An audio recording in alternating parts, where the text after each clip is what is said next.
Boa tarde, como vocês estão? Espero que estejam todos bem, se cuidando, né? Para que a gente possa atravessar esse pedacinho aí, todos com saúde, todos bem, para que possamos voltar a nos encontrar, né?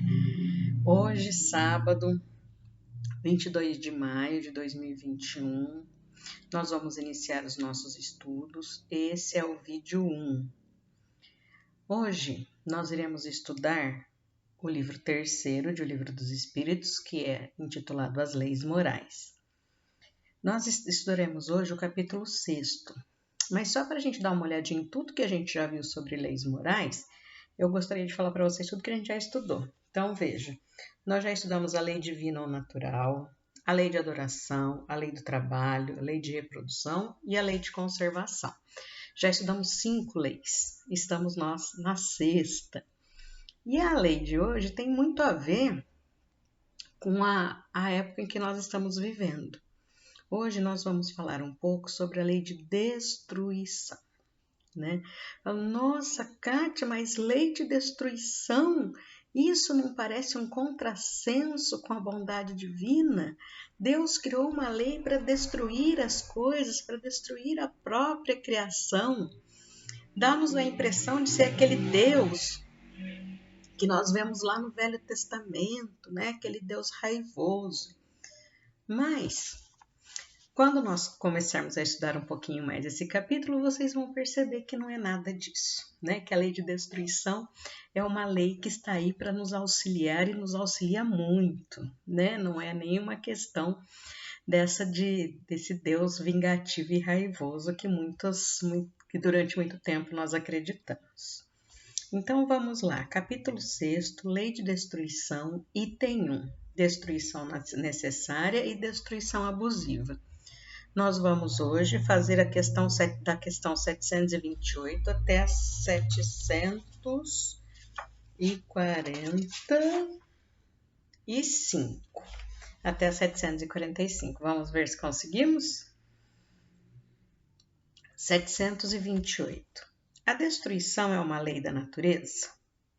Ora, nós já dissemos que faz parte das leis divinas ou naturais. Então, obviamente, né, nós vamos ver aqui a resposta. É necessário que tudo se destrua para renascer e se regenerar. Por isso, a que chamais destruição não é mais que a transformação cujo objetivo é a renovação e o melhoramento dos seres vivos. Então, é uma lei natural porque é a lei que vai renovando. Se todos nós nascêssemos e ficássemos aí para semente, como se diz, né? Nunca desencarnássemos, nenhuma planta morresse, nada disso, nós então não caberíamos todos nesse mundo, né? Nesse planeta. 728A. O instinto de destruição teria sido dado aos seres vivos com fins providenciais? Será que Deus tinha um objetivo? Ou você fala, não, deixa eu ver como é que vai ser isso aqui, vamos ver se isso aqui dá certo. E olha lá a resposta. As criaturas de Deus são os instrumentos de que ele se serve para atingir os seus fins.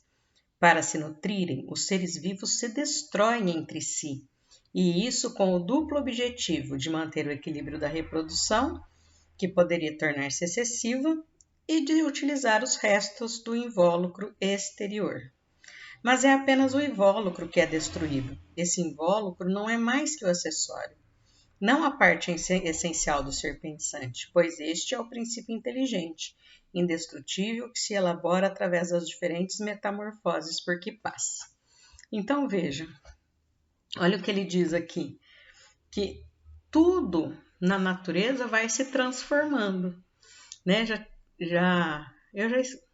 Bom, não vou citar a lei porque eu já esqueci, né? Mas nada se perde, nada se cria, tudo se transforma. Vocês se lembram dessa lei? Eu não lembro quem falou agora, acho que foi Lavoisier, mas não tenho certeza.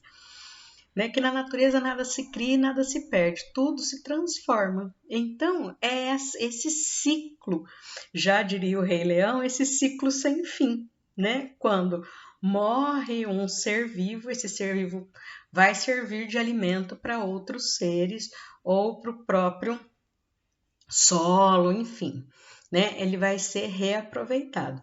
Essa parte física, né? Porque o importante que somos nós, que somos o espírito, essa não se destrói, né?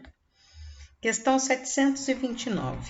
Se a destruição é necessária para a regeneração dos seres, por que a natureza o cerca de meios de preservação e conservação? Olha que coisa, né? Que pergunta interessante. Olha, se precisa da destruição, por que as pessoas têm tanto medo? Passou um motoqueiro aqui. Por que as pessoas têm tanto medo, né? Se protegem tanto, né? E veja, a resposta é fantástica. Olha, para evitar a destruição antes do tempo. Toda destruição antecipada entrava o desenvolvimento do princípio inteligente. Foi por isso que Deus deu a cada ser a necessidade de viver e de se reproduzir.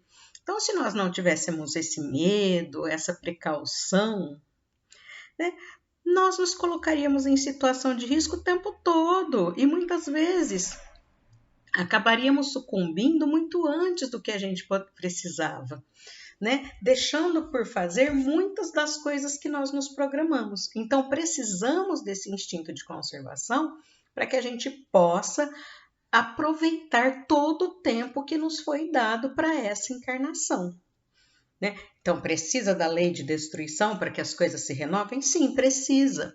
Mas nós precisamos também ter esse instrumento que nos ajuda a nos preservar, né?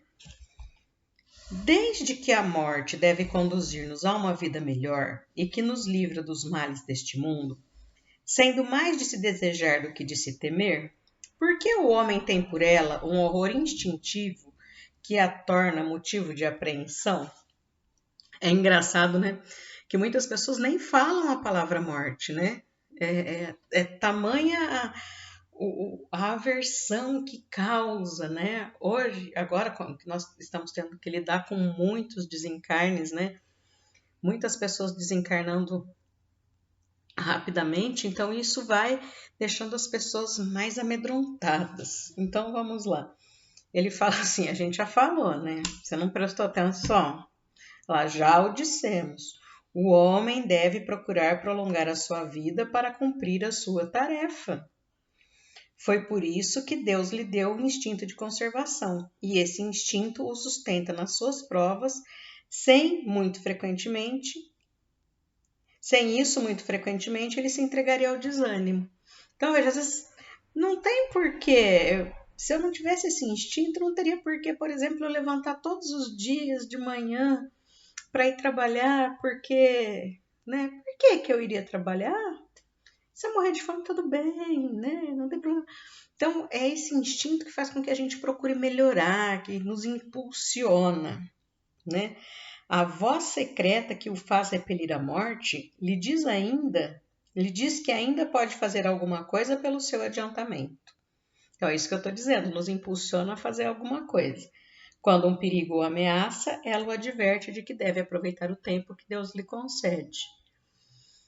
Então, é aquele negócio, ó, você tem um monte de boleto para pagar, minha filha, vamos aproveitar o tempo. Mas o ingrato rende geralmente graças à sua estrela em lugar do Criador. Então, eu falo, nossa, eu tive uma sorte, menina. Ou então, nossa, eu tô muito bem, assim, tô tendo muita sorte na minha vida. E, enfim, sempre é a sorte, né? Questão 731. Por que, ao lado dos meios de conservação, a natureza colocou ao mesmo tempo os agentes destruidores? O remédio ao lado do mal, já o dissemos, para manter o equilíbrio e servir de contrapeso. Então, é aquilo que a gente já vem dizendo, tem que ficar equilibrado.